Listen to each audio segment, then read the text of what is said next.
Bonjour tout le monde. Dans cette vidéo, notre objectif c'est de calculer la longueur du segment AB. C'est ce que nous avons appelé ici X.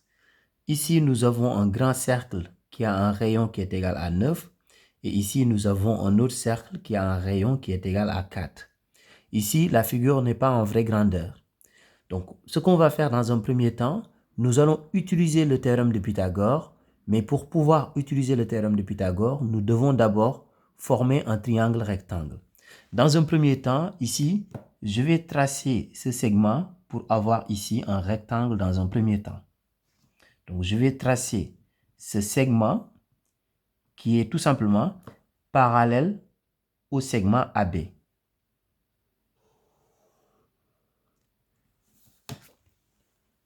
Ce point, je vais l'appeler le point K. Donc ici, AKJB est un rectangle, ce qui veut dire que les deux longueurs sont égales. Donc le côté KJ est égal au côté AB, donc c'est égal à X. Donc KJ est égal à X. Ici, KA est égal à JB.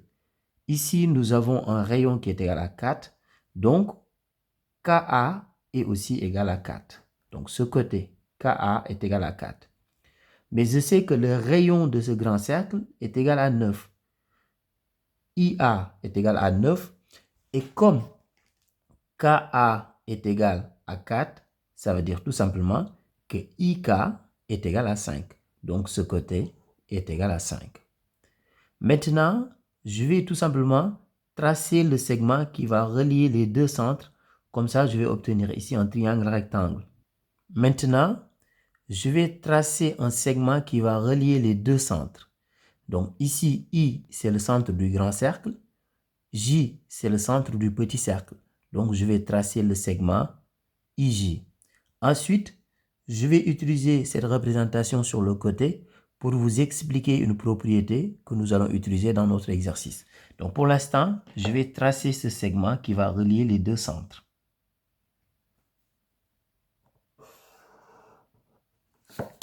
Donc, ici, nous avons IJK qui est un triangle rectangle en K. Alors, maintenant, revenons à cette représentation. Si vous avez deux cercles qui sont tangents et que ici vous avez le point d'intersection des deux cercles, il faut savoir que ce point d'intersection et les deux centres sont alignés. Ces trois points sont des points qui sont alignés. Ce qui veut dire tout simplement que pour calculer la longueur du segment MN, c'est-à-dire ici les deux centres, donc la longueur du segment MN, on va faire le rayon de ce cercle plus le rayon de ce cercle parce que les trois points sont alignés. C'est exactement ce que nous allons utiliser ici. Donc là, je peux placer un point que je vais appeler tout simplement le point H. IH, c'est tout simplement égal au rayon du grand cercle. Le grand cercle a un rayon qui est égal à 9. IA est égal à 9, ce qui veut dire que le rayon du grand cercle, c'est égal à 9. Donc, IH est tout simplement égal à 9. De la même manière, ici, on sait que le rayon du petit cercle est égal à 4. Donc, HJ est égal à 4 parce que HJ, c'est tout simplement un rayon du petit cercle. Donc, ici, c'est égal à 4.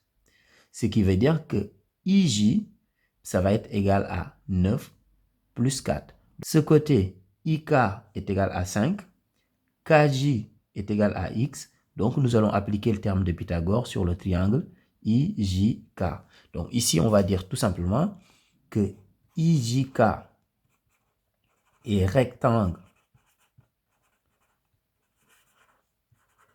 en K d'après le théorème de Pythagore. Donc, d'après le théorème de Pythagore, parce que le théorème de Pythagore nous dit que l'hypoténuse au carré est égale à la somme des carrés des longueurs des deux autres côtés. Je vais continuer ici sur le côté. Je vais dire tout simplement que IK carré, donc le côté IK carré, plus KJ carré, est égal à ij carré. Ik est égal à 5, donc ik carré, c'est 5 au carré.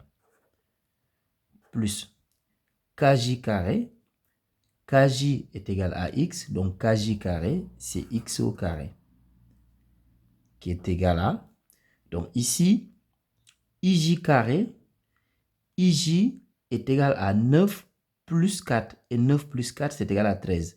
Donc ij carré, c'est 13 au carré. Maintenant, je vais garder le terme à x carré dans le premier membre, donc on a x carré, qui est égal à 13 au carré. Le 5 carré qui est dans le premier membre, je vais le mettre dans le second membre, comme ça devient moins 5 au carré.